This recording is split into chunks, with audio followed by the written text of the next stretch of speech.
वचन, सत्य वचन, अमर वचन, जीवित वचन, दिव्य वचन, सत्य वचन, अमर वचन, जीवित वचन।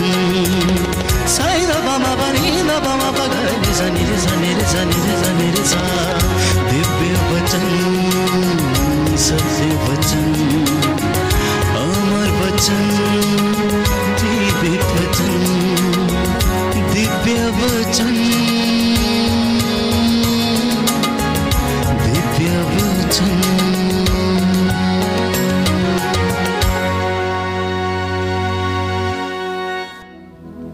प्रियजनों, बाइबल हमें बताती है और एक सवाल हमसे पूछती है कि ईश्वर अपने बच्चों से क्या चाहता है।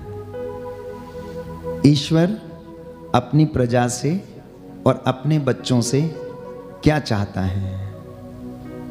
संत पौलुस हमें लिखता है और बताता है कि ईश्वर चाहता है कि माता पिता और दंपतियों की संतानें क्या हों, धर्मी संतानें हों, पवित्र संतानें हों, ईश्वर की आज्ञा मानने वाली संतानें हों, ईश्वर के वचन पर चलने वाली इंसानें हों। पहली बात। दूसरी बात, ईश्वर क्या चाहता है कि आप लोग पवित्र बने, आप लोग पवित्र बने। इन वचनों पर मनन चिंतन करेंगे। तीसरी बात, परमेश्वर अपनी प्रजा से क्या चाहता है कि आप बुराई के बदले बुराई ना करें। सुन रहे हैं आप लोग? लिखते जाइए अपनी डायरी में। आपके जीवन में आशीष आएगी, आप उन्नति करेंगे, आप इधर उधर पास्टरों के पीछे नहीं भागेंगे। जानते हैं क्यों? क्योंकि आप असली चीज़ नहीं जानते हैं, इसलिए दर बदर आप लोग ठोकरें खाते फिरते हैं। लेकिन एक दोहा है, दर बदर भटकने से क्या होगा, वही होगा जो मंजूरे खुदा होगा। याद रखना मेरी बात को। घर पर घर बदलने से कुछ नहीं होगा। यीशु ने कहा, जहां पर तुम हो वहीं पर रहना, जो तुम्हें परोसा जाए वही खा लेना, वहीं पर रहना, उनके रोगियों को चंगा करना, वचन सुनना और सुनाना, वचन को ग्रहण करना और उसके अनुसार जीना। दर बदर भटकना नहीं, घर पर घर बदलते नहीं रहना। आज यहाँ नहीं तो कल वहाँ, परसों यहाँ नहीं तो दूसरे दिन वहाँ। ऐसा करने से कुछ नहीं होगा। तो मैंने कहा, ईश्वर चाहता है कि आपके बच्चे धर्मी बने। दूसरी बात, ईश्वर चाहता है कि आप पवित्र बने। तीसरी बात, ईश्वर चाहता है कि आप बुराई से दूर रहें। और चौथी बात, ईश्वर चाहता है कि आपके जीवन में ईश्वर का भय हमेशा बना रहे और आप उसके मार्गों पर चलें, आत्मत्याग करने वाले बन सकें। अगर मैं एक लिस्ट बनाना चाहूंगा तो एक किताब भर जाएगी, ईश्वर की मर्जी क्या है। और एक सुंदर बात संत पौलुस कहता है कि अगर आप लोगों को यह सब पता नहीं है तो आप लोग पता लगाओ कि ईश्वर को कौन सी बातें प्रिय हैं। ईश्वर को कौन सी बातें प्रिय हैं, आप वो पता लगाओ। आपको तो यह पता है कि आपको कौन सी चीज अच्छी लगती है, लेकिन आज तक हमने ये पता नहीं लगाया कि ईश्वर को कौन सी बात प्रिय है। और संत पौलुस इस बात को स्पष्ट करता है, ये दिन बुरे हैं, ये दिन बुरे हैं। इसलिए आप लोग ये पता लगाते रहें कि ईश्वर को कौन सी बातें प्रिय हैं, जिससे कि आने वाले समय में आप बड़े सामर्थ्य के साथ शैतान की धूर्तता का सामना करने वाले बन सकें। बोलो hallelujah, hallelujah, hallelujah, hallelujah, hallelujah, hallelujah, hallelujah, hallelujah. परंतु हम कर नहीं पाते हैं। ऐसा क्यों है? हम बार बार इसके विषय में चर्चा करते हैं। क्यों हम परमेश्वर के वचन में नहीं बढ़ सकते हैं? मुझे बताइएगा। क्यों हमें सांसारिक चीजें भटका देती हैं? उसके एक दो कारण हैं। जिसके विषय में बाइबल स्पष्ट करती है। वैसे तो बहुत से कारण हैं, लेकिन मुख्य रूप से क्योंकि हम सांसारिक रीति से चलते हैं, हम सांसारिक दृष्टि से सोचते हैं। और इसके विषय में मैं बार बार आपसे ये कहता हूं कि हम सोचते हैं कि कब हमारे घर में पैसा आएगा, कब हम प्रभु के नाम का भोज रखेंगे, कब हम प्रभु के नाम का भंडारा करेंगे। जब हमारे पास पैसा हो जाएगा, ना पैसा आएगा, ना भंडारा होगा, ना कोई आप काम कर पाएंगे, ना आप दान दे पाएंगे, और ना ही आप पुण्य कर पाएंगे। इसके विषय में बाइबल ये कहती है कि तू धार्मिकता की खोज में लगा रहे, तू मेरी बातों पर चलता रहे। मत्ती का सुसमाचार अध्याय 3 पद संख्या 33 और उससे आगे, और बाकी की चीजें तुझे यूं ही मिल जाएंगी। इंसान की कमी यही है। तो मुख्य रूप से सांसारिक चीजों से और वासनाओं से क्योंकि हम संचालित हैं, इसलिए हम ईश्वर की इच्छा को जानने में असमर्थ हैं। पहली बात, यीशु ने अपने चेलों से कहा, पतरस से कहा कि जाओ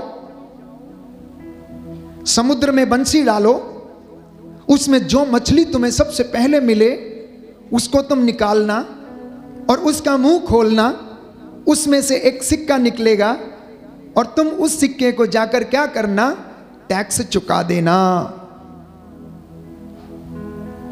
टैक्स चुका देना। और उससे पहले उन्होंने बोला, सिक्का दिखाया कि ये इसके सिक्के के ऊपर किसकी तस्वीर है, तो उन्होंने कहा सीजर की, अर्थात कैसर की।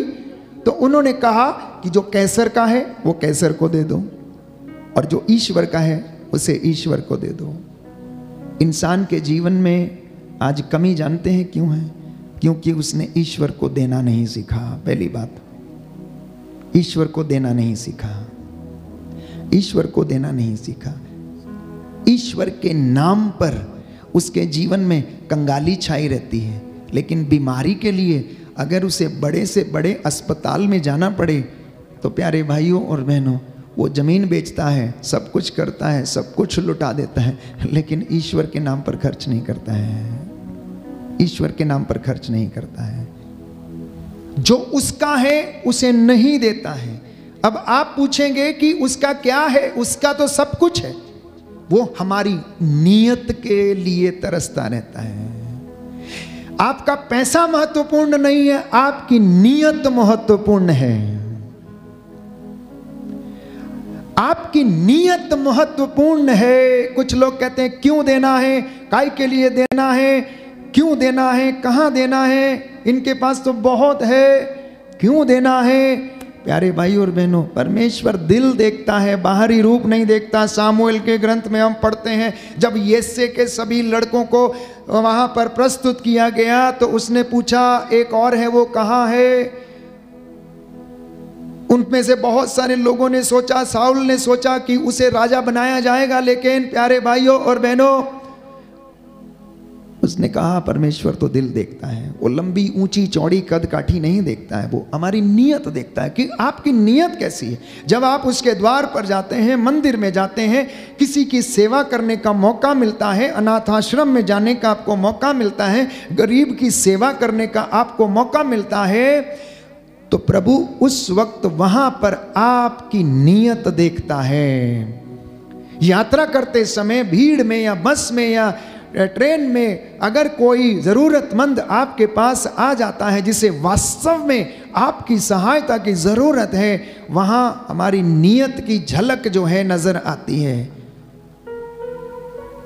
हमें सबसे ताल्लुकात नहीं, पर हमें चुनी हुई प्रजा से ताल्लुकात है।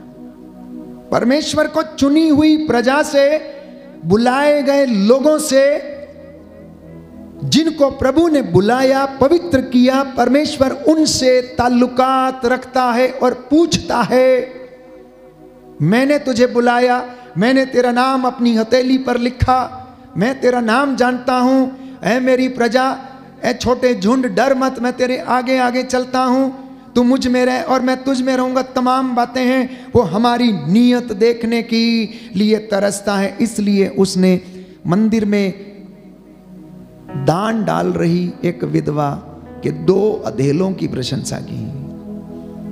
मंदिर में दान डाल रहे एक विधवा के 2 अधेलों की प्रशंसा की। अधेले मतलब मान लीजिए अठन्नियां, 2 अठन्नी।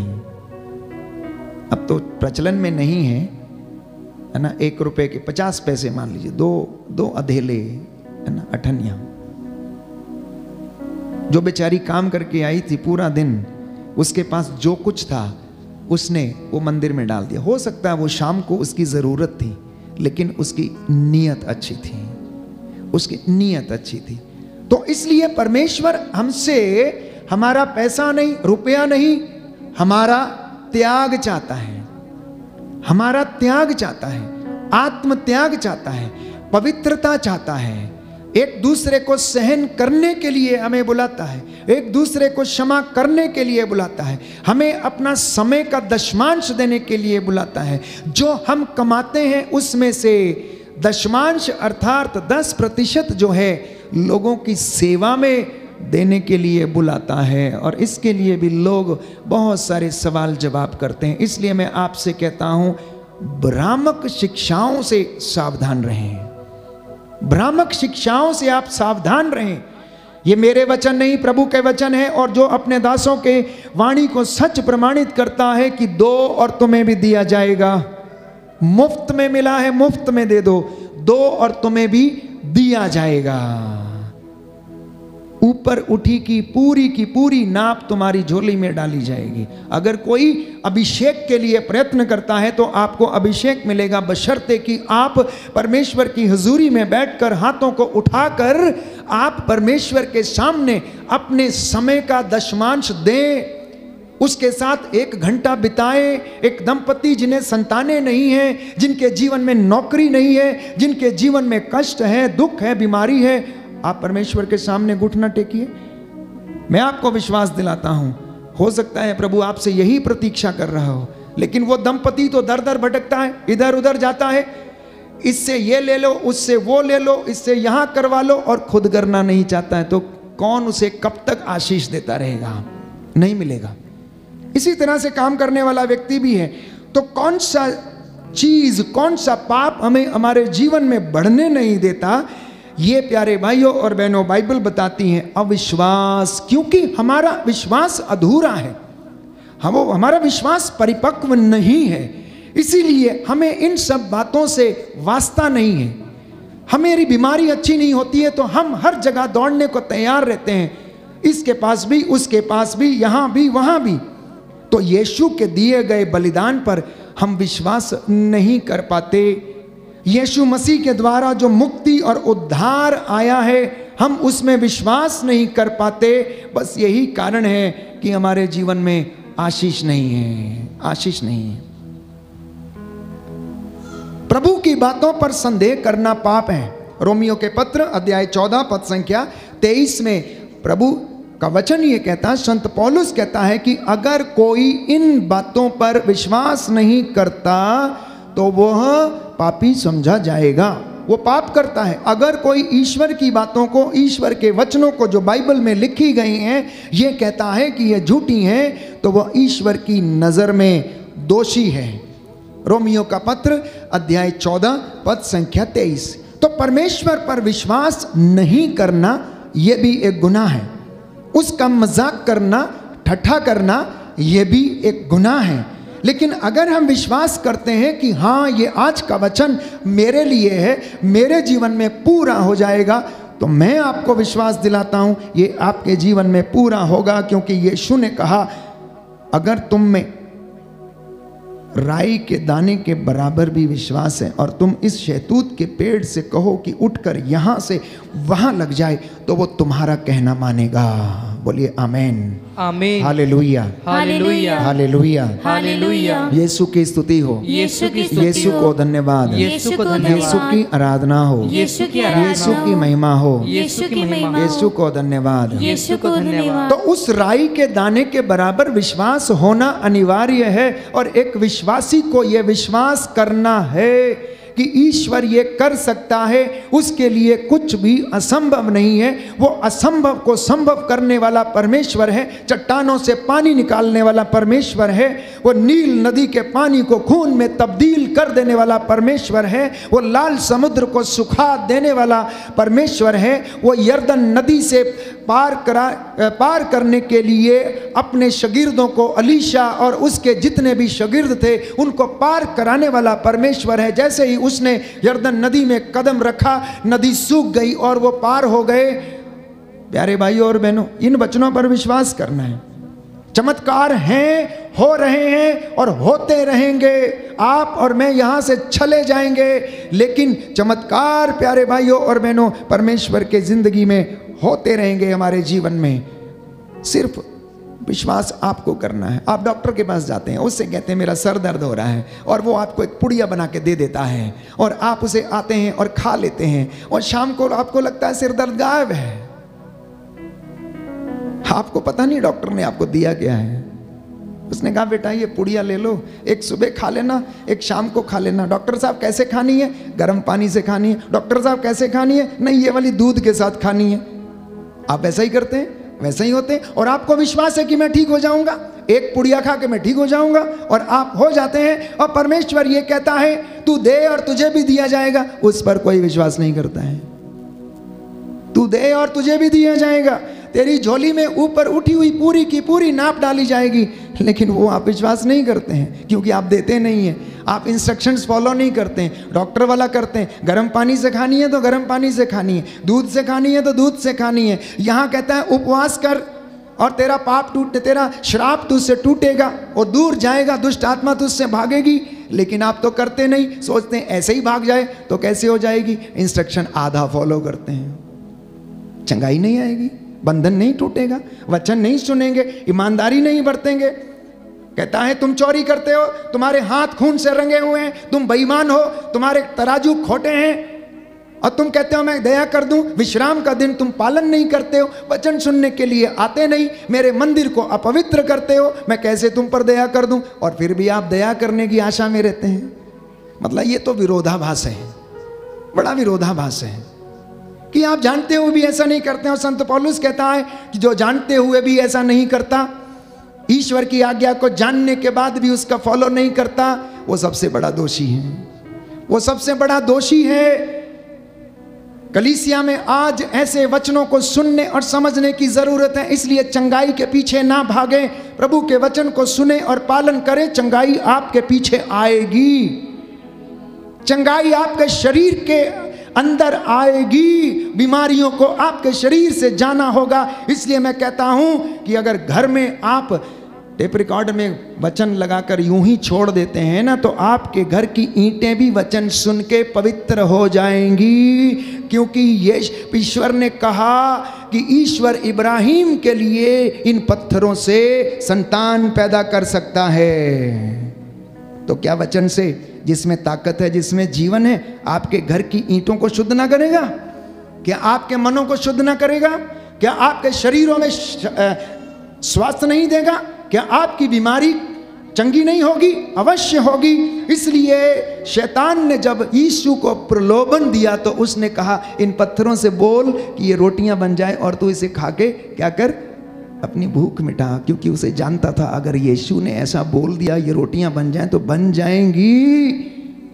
ये है वचन की ताकत, ये है वचन की ताकत। प्यारे भाई और बहनों, जो वचन आप सुनते हैं इन्हें कम से कम अपने हृदय में संजो के लेके जाएं, अपने पल्ले में बांध कर लेके जाएं, इन्हें लिख के लेके जाएं। और मैंने आपके लिए एक वचन पढ़ा विधि विवरण ग्रंथ से। प्यारे भाइयों और बहनों, जो वचन मैं आज तुम्हें सुना रहा हूं वो तुम्हारे हृदय पर लिखे जाएं, कहीं और जगह पर नहीं, हृदय पर लिखे जाएं, क्योंकि इन पर तुम्हारा जीवन निर्भर है।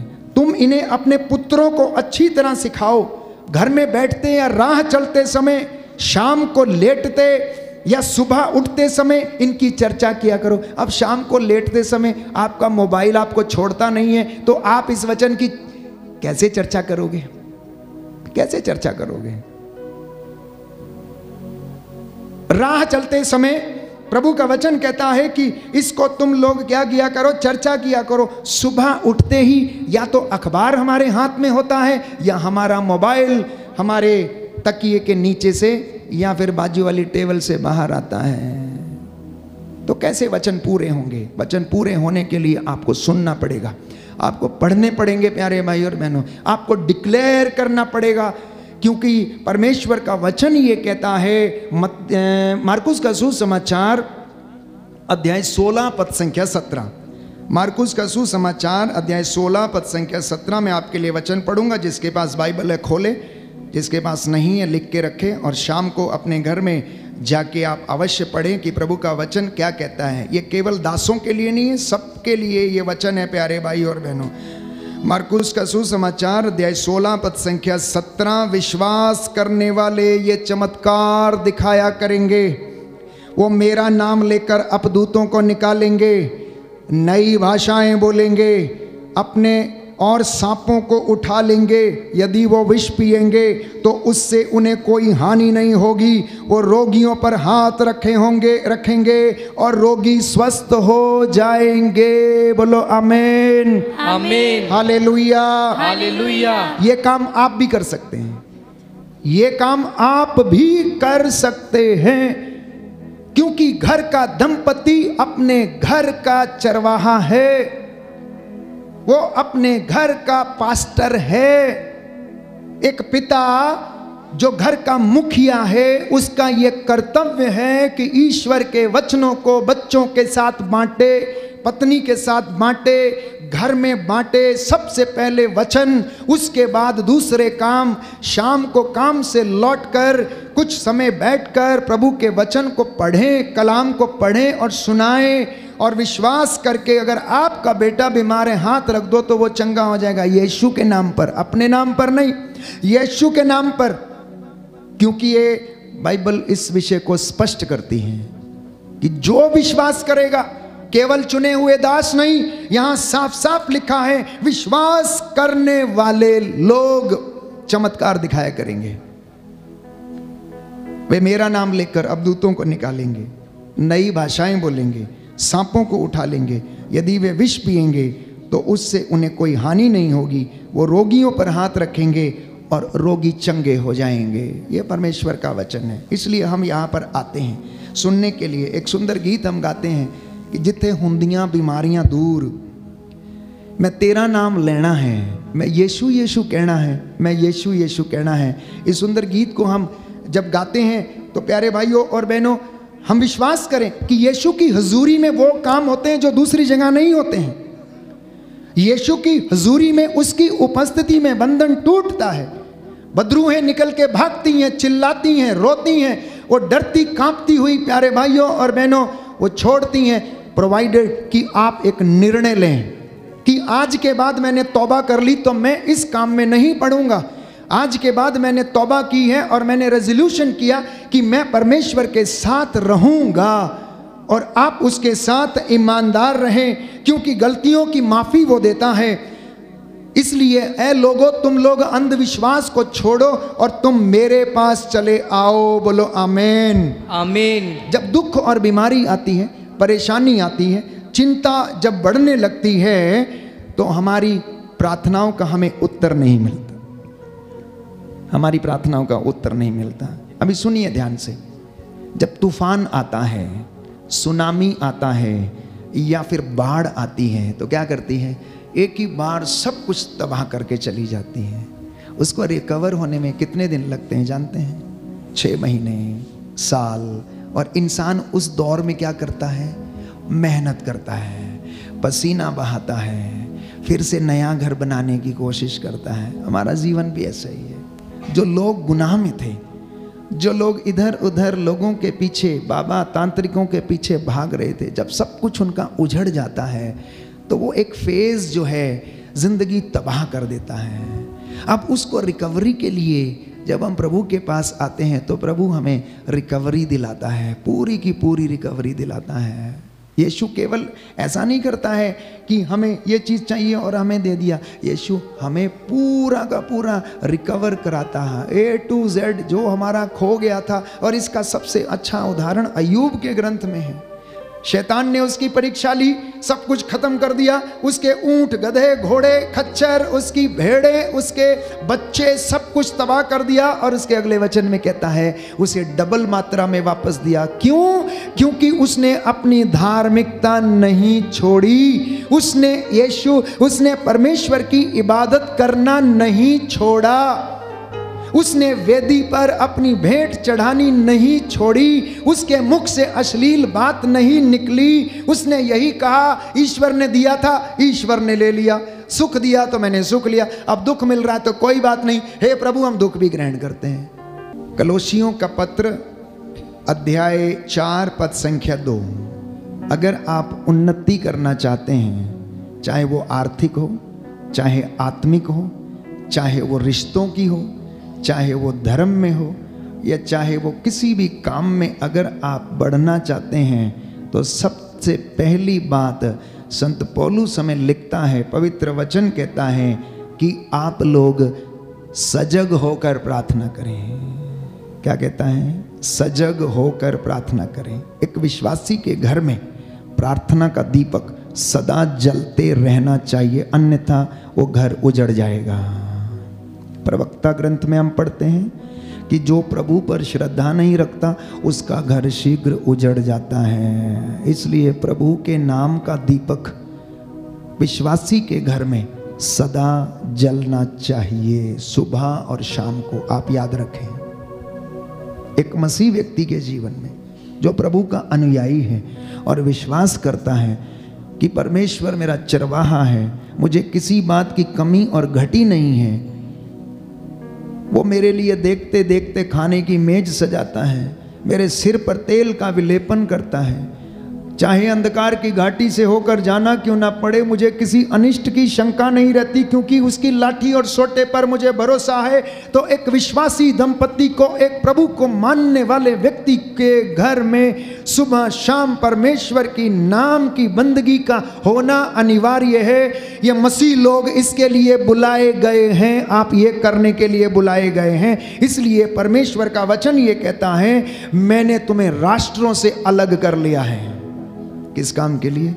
सिर्फ मेरी हजूरी में रहने के लिए, सिर्फ मेरी हजूरी में रहने के लिए। इसलिए संत पौलुस कहता है कि आप प्रार्थना में सजग होकर कहने का मतलब है जानकर, आप लोग जानते हुए कि ये काम परमेश्वर ने आपको सौंपा है, ये कोई जबरदस्ती नहीं है, ये आदेश है, ये जिम्मेदारी है, ये पवित्र वचन का संदेश है प्यारे भाइयों और बहनों, जो परमेश्वर आपको देना चाहता। अगर आप प्रार्थना नहीं करेंगे तो आपके पास कुछ नहीं होगा। बाइबल कहती है आप लोग प्रार्थना नहीं करते इसलिए आपके पास कुछ नहीं है।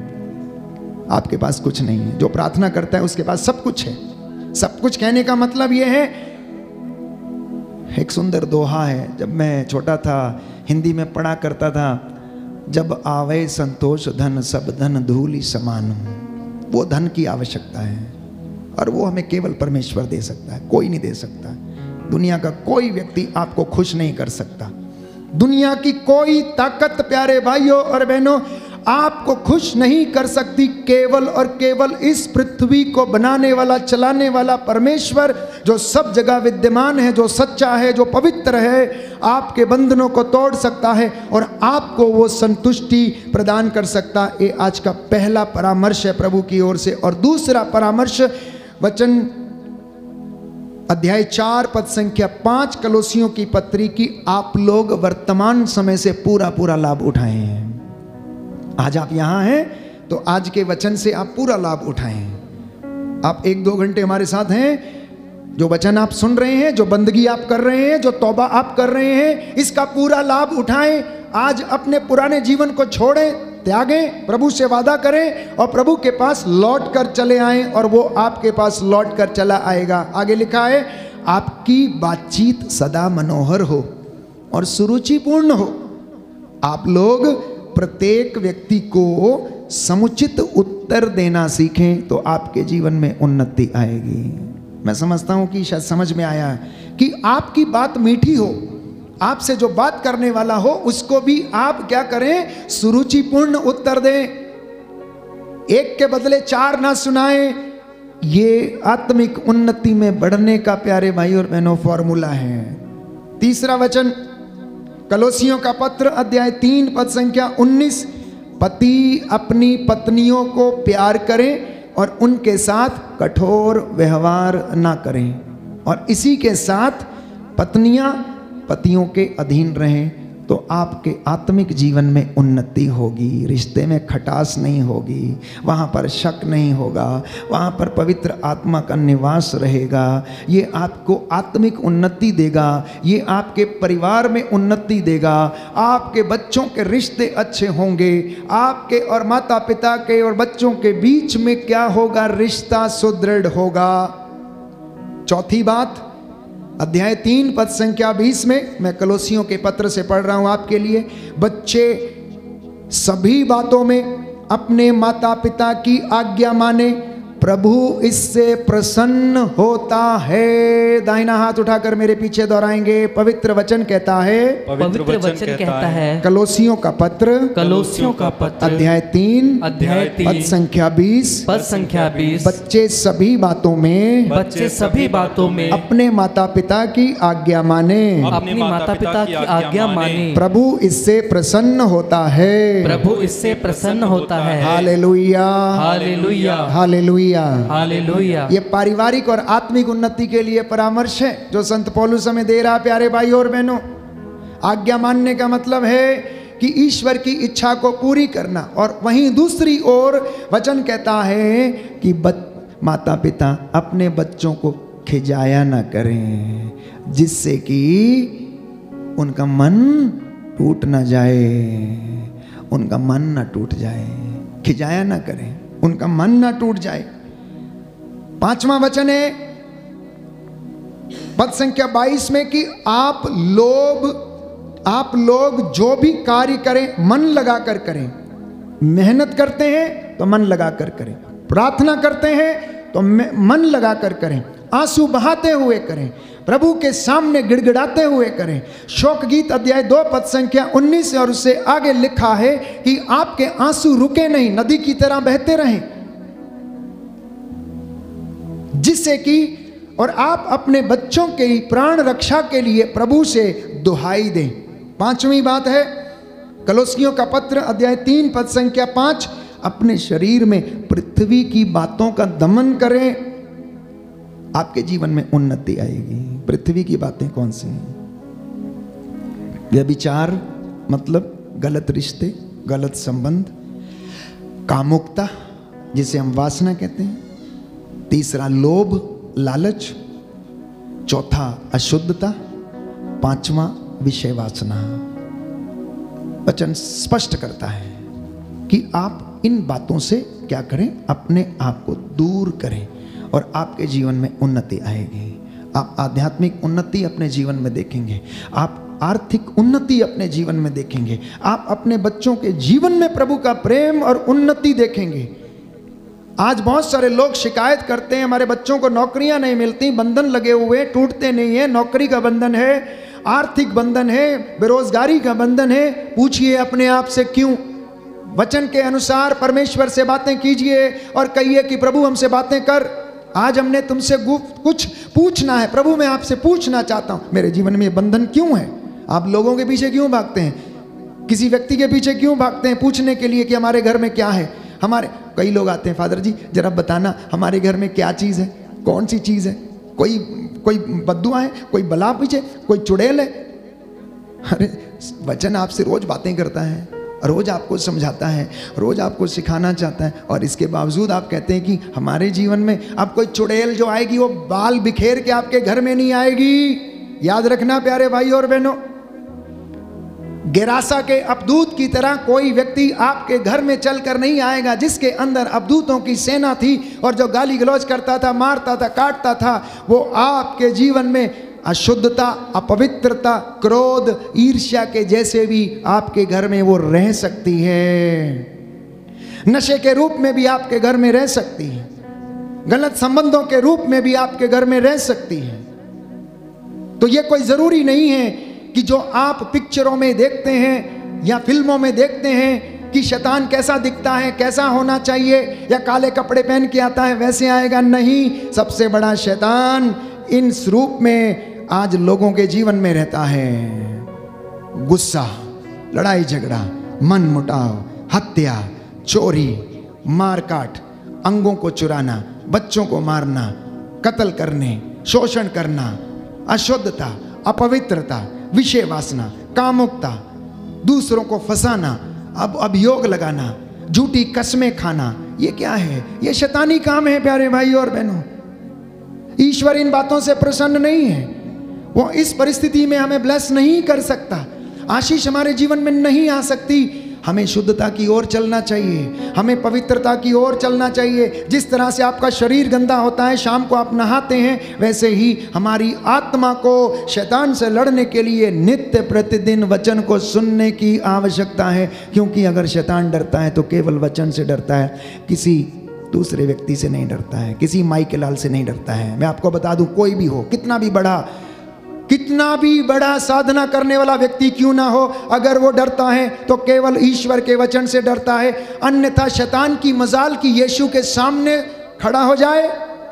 यीशु के सामने खड़ा हो गया, जानते हैं आप, यीशु के सामने खड़ा हो गया। जो व्यक्ति, जो शैतान यीशु के सामने खड़ा हो सकता है, वो आपके सामने तो दिन भर नाचेगा प्यारे भाई और बहनों, आपको लुभाएगा, दिखाएगा, ये देखो इतना बड़ा, ये इनाम इतना बड़ा, आज इतने डाले हैं इतने मिलेंगे, देखो ये दिखाएगा। उसकी इतनी हिम्मत है प्यारे भाई और बहनों।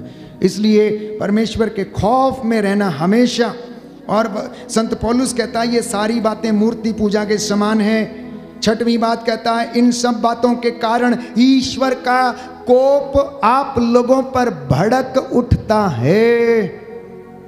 अगर कोई व्यक्ति इन बातों में रहता है तो ईश्वर का कोप उन पर आन पड़ता है। इसलिए आप लोग क्रोध, उत्तेजना, द्वेष, परनिंदा, अश्लील बातचीत, ये सब एकदम छोड़ दें और कभी एक दूसरे से झूठ ना बोलें। Hallelujah, hallelujah. दाहिना हाथ उठाकर वचन दोहराएंगे। प्रभु का वचन कहता है, प्रभु का वचन कहता है, आप लोग क्रोध, उत्तेजना, द्वेष, परनिंदा और अश्लील बातचीत यह सब एकदम छोड़ दें। कभी एक दूसरे से झूठ ना बोलें। आप लोग पवित्र बने, व्यभिचार से दूर रहें। यह ईश्वर की इच्छा है। आमीन, हालेलुया। सातवीं बात, हमारी आत्मिक और पारिवारिक उन्नति के लिए, आर्थिक उन्नति के लिए, सामाजिक उन्नति के लिए, थिस्सलुनीकियों का पत्र अध्याय 4 पद संख्या 9, ईश्वर नहीं चाहता कि हम उसके कोप भाजन बने। क्या नहीं चाहता? वो नहीं चाहता कि हम उसके गुस्से के शिकार बने, उसका क्रोध हम पर भड़क उठे, परंतु वो क्या चाहता है? प्रभु ईसा मसीह में आप सब लोगों की मुक्ति चाहता है, आप सब लोगों को आजाद करना चाहता है। इसलिए पूर्वजों से चली आई निरर्थक जीवनचर्या के लिए क्या करते रहें? प्रायश्चित करते रहें, प्रार्थना करते रहें और इस बात का ध्यान रखें कि कोई भी बुराई के बदले बुराई ना करें, क्योंकि आप लोग बुलाए गए हैं, आप लोग चुने गए हैं, आप लोग पवित्र किए गए हैं, आप राष्ट्रों में से अलग किए गए लोग हैं। यूं ही नहीं है, आप मामूली लोग नहीं हैं, आप साधारण लोग नहीं हैं। वचन हमें बताता विधि विवरण ग्रंथ में, मैंने तुम्हें सिर बनाया है, पूंछ नहीं बनाया। मैंने तुम्हें सिर बनाया, तुम्हें पूंछ नहीं बनाया। मैंने तुम्हें नेता बनने के लिए चुना है, मैंने तुम्हें लोगों के आगे चलने के लिए चुना है और बुलाया है। और अगर तुम ऐसा नहीं करते तो तुम अपनी ही खाओगे, अपने ही किए का दंड भुगतोगे। कहता मैंने तुम्हें क्या बनाया है? नेता बनने के लिए बुलाया। मैंने तुम्हें सिर बनाया है, पूंछ नहीं बनाया है। कितनी सुंदर बात है मसीहों के विषय में, अनुयायियों के विषय में, मसीहों के विषय में। इसलिए आप लोगों को तो फक्र करना चाहिए कि आपका परमेश्वर जो जिंदा खुदा है, या इब्राहिम, इसहाक और याकूब का परमेश्वर है, नित्य प्रतिदिन हम में इस प्रकार की हिम्मत, हौसला हमें प्रदान करता है, आशा हमें देता है कि आप लोग तो आगे बढ़ने के लिए बुलाए गए हैं, आप लोग नेता बनने के लिए बुलाएं, आप किसी के पीछे चलने के लिए नहीं बुलाएं, क्योंकि यहोवा परमेश्वर आपके साथ रहकर आपके आगे आगे चलता है, वो आपकी रक्षा करता है। प्यारे भाई और बहनों, ये साधारण वचन नहीं है जो आज वचन सुनाए जा रहे हैं। माताएं, भाई और बहनें, अपने हृदय पर लिखो इसको। आप लोग आगे चलने का मतलब है आप परमेश्वर के कलाम में बढ़ो, इसको अपने हृदय पर लिखो, अपने घर की चौखटों पे लिखो, रोज इसको पढ़ो। पढ़ नहीं सकते हैं तो कम से कम आजकल YouTube में अवेलेबल है, आप सुनो, आराधना में आप लोग भाग लो, पवित्र शास्त्र को आप अपनाओ और आपके जीवन से हर प्रकार की गंदगी ये दूर करेगा, हर प्रकार की गंदगी ये दूर करेगा। इत्तेफाक से विडंबना ये रही कि लोगों ने प्रभु के वचन को अभी तक स्वीकार नहीं किया, ग्रहण नहीं किया, वचन नहीं जानते क्योंकि उन्होंने पढ़ा नहीं। इसलिए मैं आपसे कहता हूं, आप खुद वचन पढ़ें, आप खुद वचन पढ़ें। बाइबल हमें बताती है कि आप लोग बुराई के बदले बुराई ना करें। अध्याय 5 पद संख्या 16 थिस्सलुनीकियों का पत्र, प्रभु कहता प्रसन्न रहें, हमेशा प्रसन्न रहें, दुख में न रहें। मसीह लोग, they are not the people, वो ऐसे लोग नहीं हैं कि जो नाखुश रहने के लिए बुलाए गए हैं। मसीह लोग आशावादी लोग हैं, मसीह लोग प्रसन्न होने के लिए बुलाए गए। हर परिस्थिति में, दुख में, कष्ट में, परेशानी में परमेश्वर का धन्यवाद करते जाएं और वो आपको प्यारे भाइयों और बहनों आशीष देगा। वचन कहता है प्रसन्न रहें और निरंतर प्रार्थना करते रहें, सब बातों के लिए ईश्वर को धन्यवाद दें, क्योंकि ईसा मसीह के अनुसार आप लोगों के विषय में ईश्वर की यही इच्छा है। अंगीकार करें, दाहिना हाथ उठाकर मेरे पीछे बोले, थिस्सलुनीकियों का पत्र, थिस्सलुनीकियों का पत्र, अध्याय 5 पद संख्या 16, प्रभु का वचन कहता है, प्रभु का वचन कहता है प्रसन्न रहें और निरंतर प्रार्थना करते रहें, और निरंतर प्रार्थना करते सब रहें, बातों के लिए, सब बातों के लिए ईश्वर को धन्यवाद दें, ईश्वर को धन्यवाद दें, क्योंकि ईसा मसीह के अनुसार, क्योंकि ईसा मसीह के अनुसार आप लोगों के विषय में, आप लोगों के विषय में ईश्वर की यही इच्छा है, ईश्वर की यही इच्छा है। Hallelujah, hallelujah. अब माताएं और बहनें और बच्चे रोते ना रहें, हाय मेरा लुट गया, हाय मेरा गायब हो गया, हाय मेरा ये हो गया, हाय मेरा हो गया, हाय मेरा भाग्य फूटा है, हाय मेरी किस्मत ही माड़ी है, हाय मेरा तो ऐसा हो गया, अच्छा होता ऐसा हुआ ही नहीं होता, अच्छा होता मैं इसके साथ शादी ही नहीं करती, अच्छा होता हमारे फेरे ही नहीं होते, अच्छा होता हमारी शादी नहीं हुई होती। ये कोई फायदा नहीं करने से। प्रभु कहता है आप लोग प्रसन्न रहें, धन्यवाद दें। अक्सर दंपतियों में झगड़ा इसीलिए होता है, छोटी छोटी बात पर नोकझोंक होती रहती है ना। और ये सबसे पहली बात, अच्छा होता कि तुम्हारे साथ मेरे बंधन ही ना जुड़े होते, मैं तेरे बगैर ही अच्छी थी। हो सकता कोई लूला लंगड़ा मिल जाता, वो अच्छा था, तेरे से मिलने वाले से तो अच्छा है कि वो मिल जाता हमें। ये औरतों की बातें, आदमियों की बातें, वो भी वैसे ही बोलता है। ये मसीह लोग इन बातों के लिए नहीं बुलाए गए हैं। प्रभु कहता है तुम में से बहुत सारे लोग अपने कुकर्मों के कारण बीमार पड़े हो, मेरे कारण नहीं। मैं तो चाहता हूं कि हर व्यक्ति मुक्ति प्राप्त करे। मैं चाहता हूं कि मेरे संतानें, मेरी बच्चे आशीष प्राप्त करें। बोले आमेन, आमेन, हालेलुया, यीशु की स्तुति हो, यीशु की स्तुति हो। एक वचन है भजन संहिता 115, भजन संहिता 115 पद संख्या 14, जिसके पास बाइबल है खोले, कि प्रभु हमसे कितना प्रसन्न रहता है और हमें क्या आशीष वो देना चाहता है। भजन संहिता 115 पद संख्या 14, ये प्रभु की इच्छा आप लोगों के विषय में और हमारे लिए क्या है। वो चाहता है, 12 से मैं आपके लिए पढ़ूंगा। प्रभु हमको याद करता है। क्या करता है? हमें याद करता है। प्रभु हमको याद करता है। अब अपने आप से पूछना, क्या आप उसको याद करते हो? क्या आप उसको याद करते हो? आगे लिखा है वो हमें आशीर्वाद प्रदान करेगा। उसके बाद लिखा है वो हारून के घराने को आशीर्वाद प्रदान करेगा।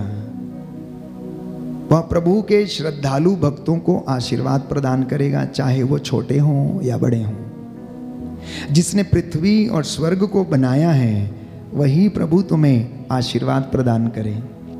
प्रभु तुमको और तुम्हारी संतति को संपन्नता और उन्नति प्रदान करे। ये उसकी इच्छा है, ये आशीर्वाद है जो उसके चुने हुए दास आप लोगों के ऊपर क्या करते हैं, प्रोक्लेम करते हैं, आपको बताते हैं कि आपकी संतति संपन्न हो, उन्नति प्राप्त करे। वो आपको याद करता रहता है अपने सेवकों को, चाहे वो छोटे हों या बड़े हों, महान हो या छोटे हो या बड़े हो, जैसे भी हो, सबको आशीष प्रदान करे। आप में से इस वक्त कोई अमीर या गरीब नहीं, क्योंकि इस छत के नीचे कोई भी छोटा या बड़ा नहीं, सब के सब परमेश्वर की नजरों में एक हैं। चाहे वो पाप किया हो ना किया हो, अपराधी हो या कोई हो, भले हो बुरे हो, उसकी नजर में सब एक हैं। प्यारे भाइयों और बहनों, इन तमाम बातों को प्राप्त करने के लिए यशाया नबी के वचन, यशाया नबी के ग्रंथ अध्याय 53 में प्रभु का वचन कहता है 13 से 14 में कि विश्राम दिवस तुम लोग पवित्र रखो तो तुम्हें प्रभु आनंद प्रदान करेगा। बोलो आमीन, आमीन, आमीन। दाहिना हाथ उठाकर बोलेंगे हालेलुया, हालेलुया। हे प्रभु, हे प्रभु, मैं आपके विश्राम दिवस को, मैं आपके विश्राम दिवस को पवित्र रखूंगा, पवित्र रखूंगा। आमीन, आमीन, आमीन, आमीन। इस विषय में मैं आपसे एक बात कहना चाहता हूं कि आप ईश्वर को अपना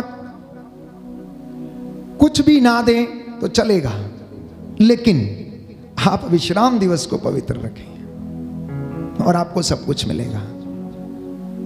सिर्फ आप हुक्म पर्व के दिन मंदिर में आकर उसके सामने घुटना टेक कर अपनी भेंट प्रभु के सामने ले आए, जो धन्यवाद और प्रायश्चित की हो, और उसकी वेदी पर आप समर्पित करें। भेंट कौन सी?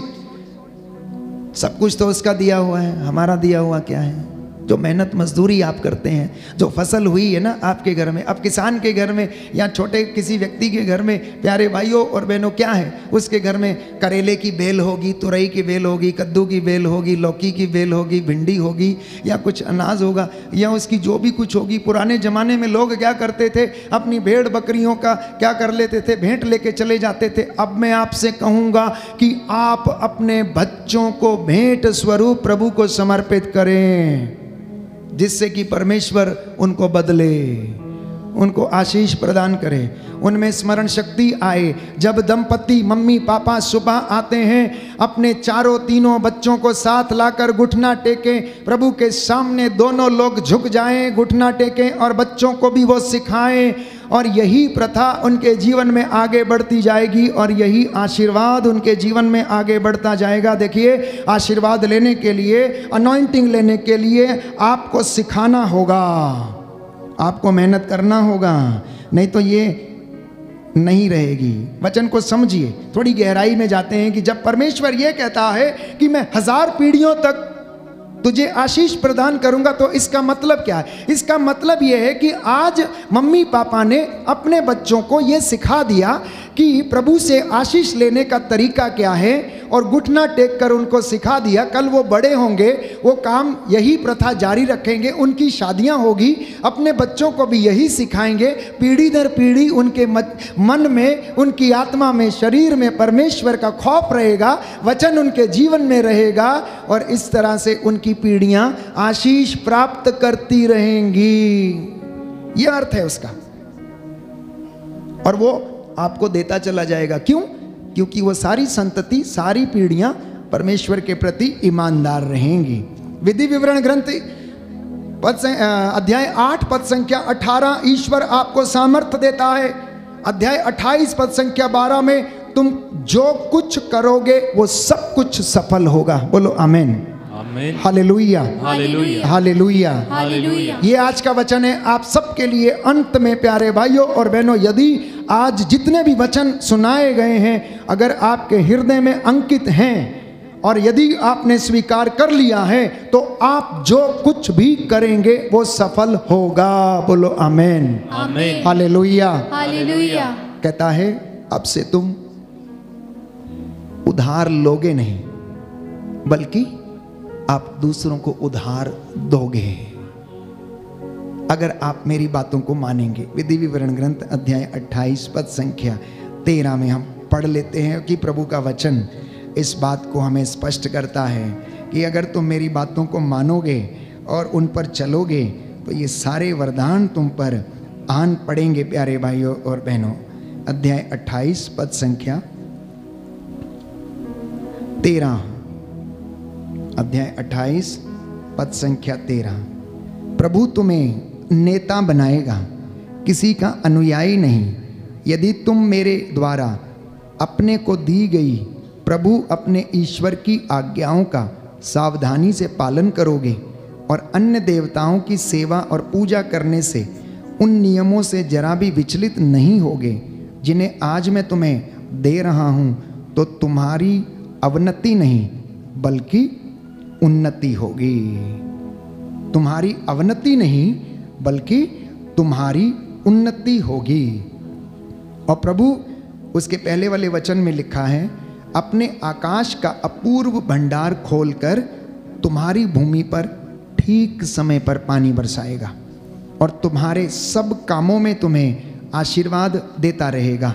तुम अन्य अनेक राष्ट्रों को उधार दे सकोगे और तुम्हें किसी से उधार लेने की आवश्यकता नहीं होगी। बोलो आमीन। आमीन। कितना हौसला अफजाई करने वाला शब्द है कि आप लोगों को उधार दोगे, आप लोगों से उधार लोगे नहीं। अगर आप ईश्वर की बातों पर मानोगे, सच्चाई में अगर खड़े रहोगे, परमेश्वर में यदि बने रहोगे, उसकी हुजूरी में यदि आप बने रहोगे, उससे ईमानदारी बरतोगे, उसे ठगोगे नहीं, तो प्यारे भाइयों और बहनों, ये सारे वचन आपके जीवन में पूरे होंगे। बोले आमीन।